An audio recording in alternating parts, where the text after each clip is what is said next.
네, 영혼의 경제학자 명지대 경제학과의 우석진 교수 모셨습니다. 어서 오세요. 네, 안녕하세요. 네. 새해에도 인사드리게 된 영혼의 경제학자 우석준입니다. 새해 복 많이 받으시고요. 새해 복 많이 받으십시오. 건강하시기 바랍니다. 자, 오늘도 이야기를 시작을 해야 되는데 정부가 지난주에 거리두기 2주 더 연장을 하면서 소상공인들에게 손실보상금을 500만 원 선지급하겠다 이렇게 밝혔습니다. 어떻게 평가하십니까? 만시지탄이지만은 그래도 뭐 지급하는 방식을 바꾼 거는 뭐 일단 환영한다. 네. 이렇게 말씀드리고 싶고 이제 문제는 이제 내용하고 규모예요. 네. 그래서 요 선지급하는 방식이 재정 지원이 아니고 그 일종의 대출 형식인 거예요. 그래서 일단 500만 원씩 대출을 이제 그 기존에 이제 피해 지원 이력에 있는 그 55만 명에게 해주고 예. 나중에 추후에 보상액이 확정이 되면은 그에 따라서 정산을 한다. 예컨대 500만 원을 지급을 했는데 피해 보상액이 300만 원이다. 그러면 200만 원이 남지 않습니까? 그 200만 원은 5년에 나눠서 연이자 1%씩 해서 나눠서 상환해라. 또 이자 받는다라는 거예요? 1%를 받게 돼 있으면 이거 안 받으면 아마 배임 문제가 발생할 거예요. 그래서 또 법적으로 또 그렇게 됩니까? 예, 아마 그럴 겁니다. 그래서 1%로 5년 기간에 상환해라. 이제 그렇게 지금 되어 있습니다. 예.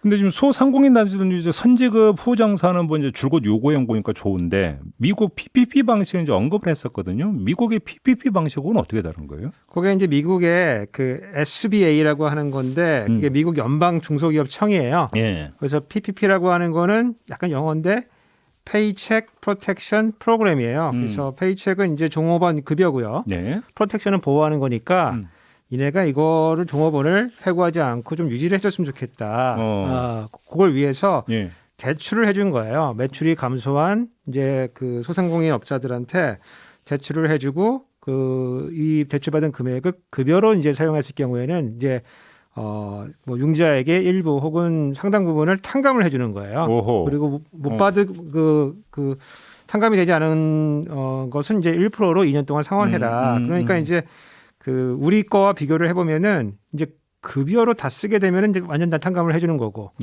우리 같은 경우에는 이제 그 소상공인 피해 지원 금액을 산정할 때 급여의 일부분만이 반영되게 돼 있거든요. 그래서 그런 전부냐 일부냐에 따라서 조금 이제 차이가 나지만 하여간 흉내는 낸 거다 이제 이렇게 보여져요. 지금 교수님께서 흉내는 낸 거라고 하면 좀 뭔가 아쉽다라는 이야기가 될 수도 있는 거 아닙니까? 그렇죠. 이제 뭐 그 선지급했기 때문에 이제 시급성 면에서는 이제 좋은 거예요. 네. 그러니까 두 가지 면에서 아쉬움이 남는데 이게 금융 지원이라고 하면은 뭐 500만 원으로 제한할 필요가 있었냐? 왜냐면 다른 금융 지원 프로그램도 많았기 때문에 거기다 얹혀서 하면은 뭐 1,000만 원이다, 1,500만 원이다. 그렇네요. 예, 그렇게 하고 나중에 정산하면 되는 거거든요. 그렇죠, 그래서 그렇죠. 금융 그 규모면에서 차이가 있고 특히 이제 어저께 또 윤석열 후보 같은 경우에는 자영업자 위해서 5,000만 원 지급해주겠다.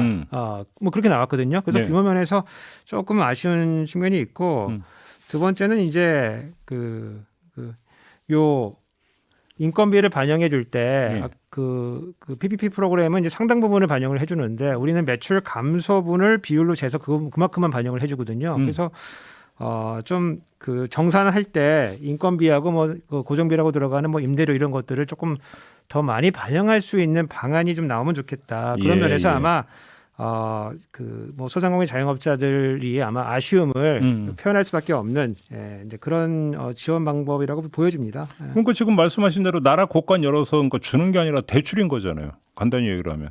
대출인 거죠, 대출. 예. 그럼 이렇게 뭐 꼭 이렇게 그러니까 짜게 해야 되는 겁니까?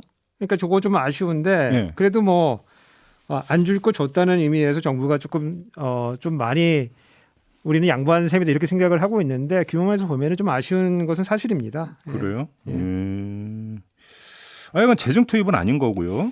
간단히 얘기를 하면 이제 거기 이제 어떻게 보면은 반은 맞고 반은 틀린데 돈을 빌려줬다가 다시 상환을 받기 때문에 뭐 재정이 바로 투입된다고 보기는 어려워요. 근데 이제 우리나라 이제 그 자영업자의 이 생태계를 보게 되면은 한 연간 폐업률이 한 10%로 좀 넘어가거든요. 그래서 5년의 기간을 보면은 많이 보면 60% 정도가 폐업이 된다고 볼 수가 있어요. 아니면 업종 전환을 한다고 볼 수가 있습니다. 그래서 뭐 정부가 받아야 될 돈의 일부분은 5년 이후에는 그 자영업자가 존재하지 않을 수가 있기 때문에 그 돈은 사실은 어떻게 보면은 이제 상환받기 어렵다고 볼 수가 있고 우발채무라는 입장에서 보면은 그건 네. 이제 그만큼 재정이 투입이 되는 거다. 나중에 가면 나중에 가면은 결과적으로는 이제 재정이 돈을 투입이 받아야 될 되는데 거다. 못 받게 되는 것이죠. 네, 근데 그럼에도 불구하고 예. 이런 재정 부담은 감수해서 네. 요 선지급하는 것이 좀 필요한 거고 그러니까. 제가 하나 걱정되는 거는 이제 감사원이 나중에 와가지고 이제 감사한다고 이제 나중에 왜 이 돈 못 받았냐 이런 에이. 감사할까봐 조금 우려가 되긴 합니다. 그건 좀 아니죠. 그건 좀 상황 좀 봐가면서 해야 되는 거 아닙니까? 감사원도. 그러니까 이제 이런 거 할 때 공무원도 움직이게 하려고 하면은 요 면책 조항을 좀 만들어줘야 되거든요. 그렇죠. 과감성이 이제 바로 그 문제에서 걸리더라고요. 그렇죠. 네. 예. 아무튼 이제 2월 추경 편성 이야기가 좀 나오고 있는 것 같고 민주당 같은 경우는 지금 30조 이야기가 나오던데 이건 어떻게 보세요? 이제 이번에 이제 오미크론 관련해 가지고 소상공인 이제 피해 지원을 하게 되면서 저는 이제 추경 요소가 발생했다고는 봐요. 예. 이제 우리 이제 올해 예산이죠. 올해 예산에 편성되어 있던 손실보상 예산은 뭐 거의 다 소진하고 그 다음에 이제 목적 예비비로 되어 있는 것도 2조 정도 또 손실 사용을 하고 나면은 이제 예비비가 비는 거거든요. 예. 근데 그걸 또 채워 넣어야 되니까 그렇죠. 이제 최소한의 추경은 사실은 필요한 거예요. 그러니까 이제 추경 소요가 발생됐다고 이제 봐야 되고 그걸 이제 언제 하느냐의 문제지 소요는 발생된 거고 다만 이제 정부는 이제 지금 연초잖아요.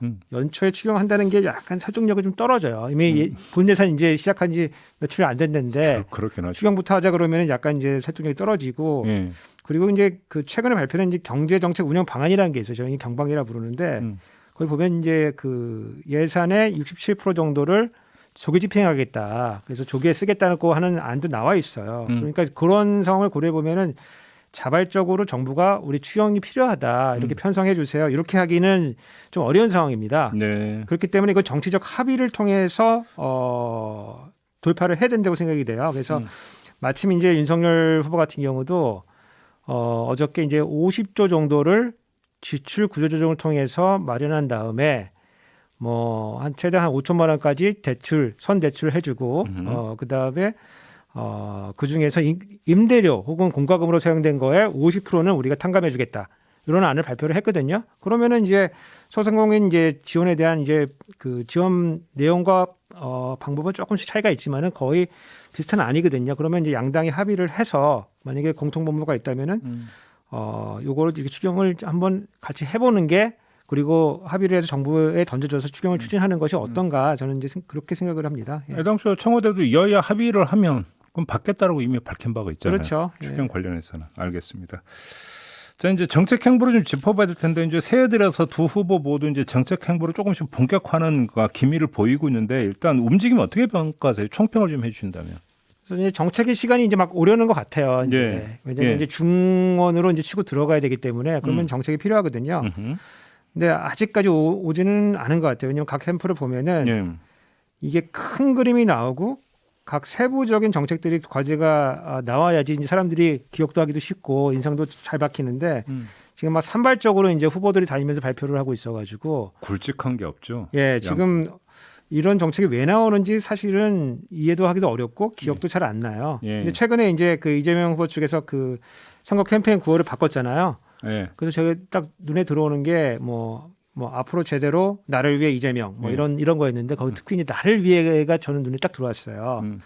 요걸로 이제 이재명 후보 그 캠프의 색깔은 정해진 거 아닌가 저는 그렇게 보는데 이게 이익 투표를 하라는 거거든요. 그러니까요. 그러니까 민주당 같은 경우는 이제 가치 투표 이런 것들을 좀 강조해 왔다면은 이익 투표를 하라는 거고 그렇게 하려면 각 계층별로 그룹별로 어떤 이득이 될 수 있는지를 공약으로 이제 내세워서 팔아야 될 것 같아요. 그렇죠. 그래서 저는 이제 이재명 후보 측은 그렇게 나오겠다는 생각을 조금 갖고 있고 윤석열 후보 측은 아직 큰 전략이 없는 것 같아요. 그래요? 예, 제가 이제 이준석 대표가 이제 지적하는 거를 조금 보면은 이게 윤핵관 논란에 의해서 약간 가려져 있는데 예. 이준석 대표가 지적하는 지점은 뭐냐면은 전략이 없이 세부 개별 전수만 있다는 거거든요.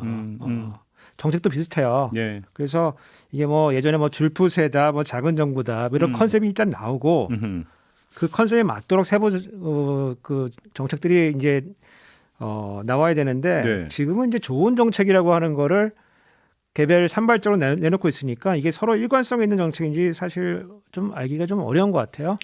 그러니까 이제 지금 이제 큰 틀에서 말씀해 주셨는데 좀 하나하나 다시 한번 짚어보면 이재명 후보 쪽에서는 그래도 이제 이게 좀 킬러 컨텐츠가 될 것 같다 이런 거 혹시 좀 눈에 띄는 건 없습니까?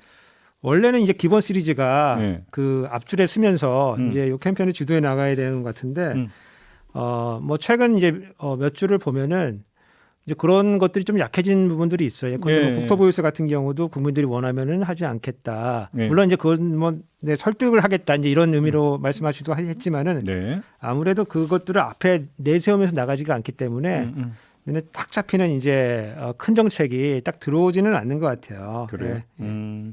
그러면 윤석열 후보 같은 경우는 어제 하루만 지금 4개인가 5개인가 지금 정책 공약을 쏟아냈거든요. 그 가운데 지금 그 한국형 반값 임대료 이것도 좀 내세웠는데 이건 어떻게 평가하십니까? 아까 그 조금 더 말씀드렸는데 그 이제 그 50조 정도를 지출 구조조정을 통해서 마련하고 네.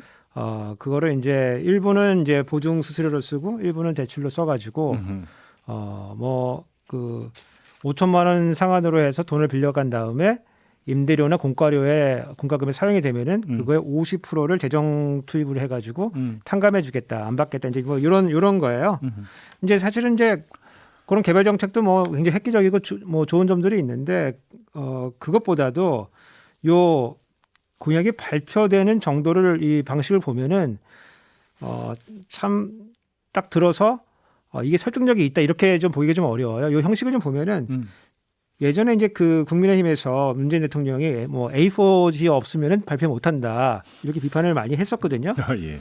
근데 이제 이게 윤석열 후보 같은 경우는 이제 종이에 써들고 이제 와서 어저께 같은 경우에 자영업자 대책 발표할 때 그것도 사실 잘 이게 숙지가 안 돼가지고 네. 옆에 사람들이 도움 받으면서 이렇게 읽으시더라고요. 예, 맞아요. 그리고 간단히 혈안 질문 받고 질의받고 그냥 가버리시거든요.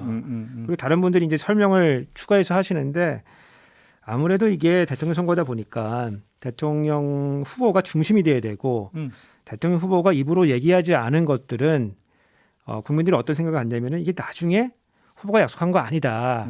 이렇게 해서 확정이 안 될 수가 있거든요. 그래서 후보가 후보 입으로 정확하게 디테일하게 얘기해 주는 게 아무래도 공약의 무게가 더 더해지는데 이제 더 고민점은 뭐냐면은 후보가 말을 하게 됐을 때 공약이 더 꼬일 수도 있다. 네. 예컨대 이제 엇박자가 날 수 있다라는 거죠.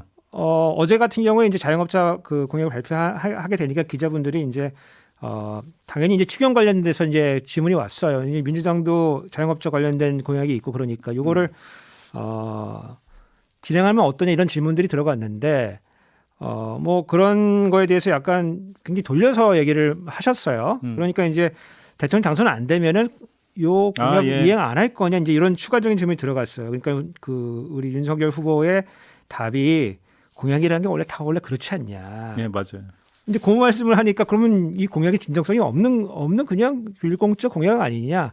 그래서 후보 리스크가 있기 때문에 캠프 차원에서 그 과도하게 말하는 걸 막기 때문에 그 후보가 발표한 공약도 그렇게 임팩트가 구조적으로 세지는 않은 것 같다. 이제 이런 생각이 들었습니다. 김종인 총괄과의 호흡은 어떻게 전망을 하세요?